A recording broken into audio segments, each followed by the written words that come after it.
truly now of late. I have not from your eyes that gentleness and show of love as I want to have.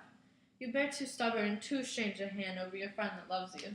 Cassius, be not deceived if I have veiled my look. I turn the trouble of my countenance merely upon myself. Vexed I am, but let not therefore my good friends be grieved, among which number, Cassius, you be one. Nor construe any further my neglect than that poor Brutus, with himself at war, forgets the shows of love to other men. It is very much lamented, Brutus, that you have no such worries as will turn your hidden worthiness in your eye, that you might see your shadow. I have heard the best respect in Rome, except Caesar, speaking of Brutus, and wish that noble Brutus had his eyes. Into what dangers would you lead me, Cassius, that you would have me seek into myself that which is not in me? Brutus, be prepared to hear, and since you know you cannot see yourself, so as by reflection, I, your glass, will modestly discover you to yourself, that of yourself which you yet not know of. If you know that I do fawn over men and hug them hard after scandal them, or if you know that I profess myself, then hold me dangerous. What means this shouting? I do fear people have chosen Caesar for their king. Aye, you fear it? Then must I think you would not have it so? I would not, Cassius, yet I love him well, if it ought be toward the general good. Set honor in one eye and death in the other, and I will look on both indifferently. For let the gods so speed me, as I love the name of honor more than I fear death. I know that virtue be in you, Brutus, as well as I do know your outward favor. Well, honor is the subject of my story. I was born as free as Caesar, and so are you. We both have fed as well, and we can both endure the winter's cold as well as he. Caesar said to me, Dearest Cassius, now thou leap in with me this angry flood. I plunged in and bade him follow, and Caesar cried, Help me, Cassius, or I sink. Did I, the tired Caesar, and this man is now become a god, and Cassius is a wretched creature, must bend his body if Caesar carelessly but not on him? He had a fever when he was in Spain, and when the fit was on him, I did mark how he did shake. 'Tis true, this god did shake. His coward lips from the color fly, and that same eye whose been doth awe the world, did lose its lustre. I did hear him groan. At last he cried, Give me some drink, Titinius, as a sick girl. Ye gods, it doth amaze me. A man such a feeble temper should so get the start of a majestic world and bear the palm alone. With paranoia at my heels, will you love me still?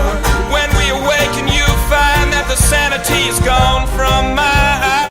Look, Titinius, look, the villains fly! Myself have to mine own turned enemy. This ensign here of mine was turning back. I slew the coward and did take it from him.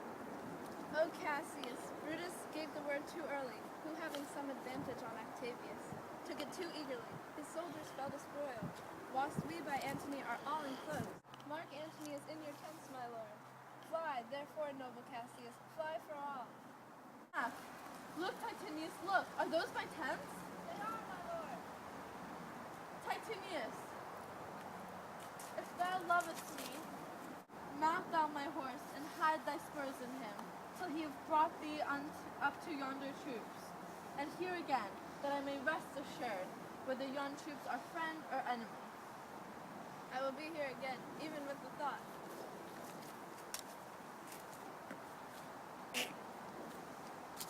Open doors! Get higher on that hill. My sight was ever thick regard Titinius. And tell me what thou noticed about the field. This day I breathed again. This time is come round, and where I did begin, there I shall end. My life has run its full compass. Sir, what news? Above! What news?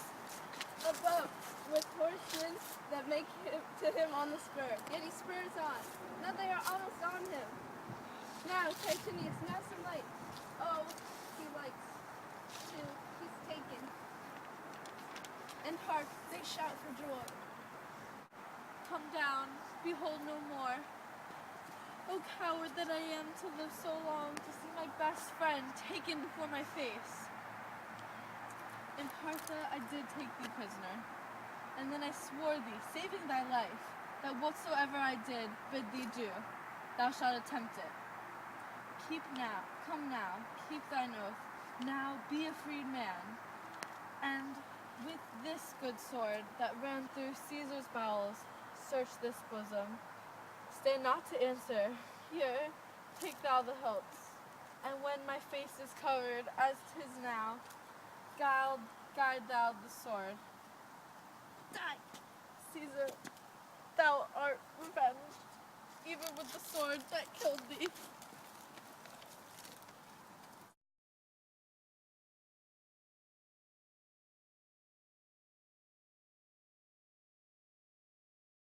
It's very much lamented, Brutus.